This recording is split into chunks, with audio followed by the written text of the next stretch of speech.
Troisième édition du pèlerinage marial diocésain auprès du sanctuaire Notre-Dame du Rosaire de Pompéi de la cathédrale d'Abomey.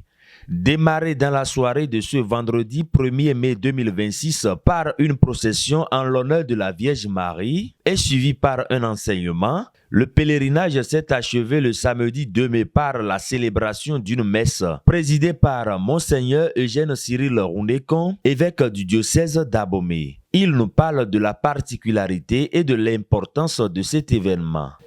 La particularité de l'événement, c'est que nous venons de réaliser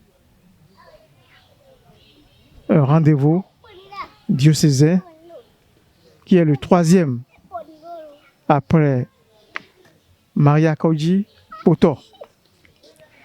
Et c'est un moment sacré où les chrétiens se confient au Seigneur par l'intercession de la Vierge Marie, Mère du Sauveur, et qu'ils ont été confiés par Jésus au pied de la croix. Et donc, l'importance de ce pèlerinage, c'est la prise de conscience du rosaire, qui est un moment privilégié de méditation des mystères de la vie du Christ. Et en faisant cette méditation, nous contemplons également aussi la vie de la Vierge Marie. Une vie faite d'obéissance, d'humilité, de charité et également aussi de sainteté.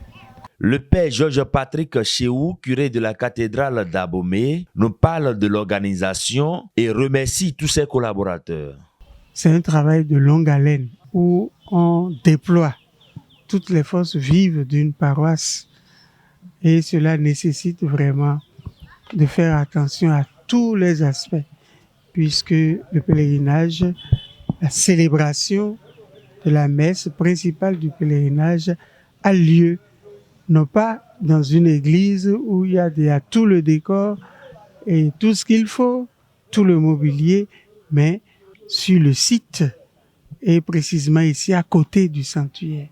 Mais quand après tout cela, chaque acteur a travaillé et a vu que tout s'est bien passé, on est content. Et c'est pour moi une occasion de remercier vraiment tous les collaborateurs. On ne fait rien seul.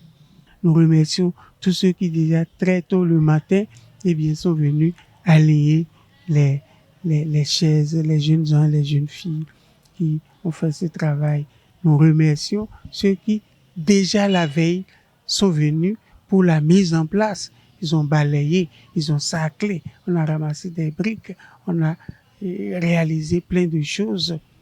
Et donc, nous devons nous rôder pour devenir de plus en plus vraiment perfectionnés pour la mise en œuvre de cette célébration à la plus grande gloire de Dieu et pour notre salut. Merci à tout le monde, merci à l'organisation, merci au CPP, au CPAE, tous ceux qui ont donné de leur temps. Et c'est comme ça. Le don que nous pouvons faire encore à Dieu, c'est lui donner notre temps, notre disponibilité. Et le Seigneur a de la mémoire.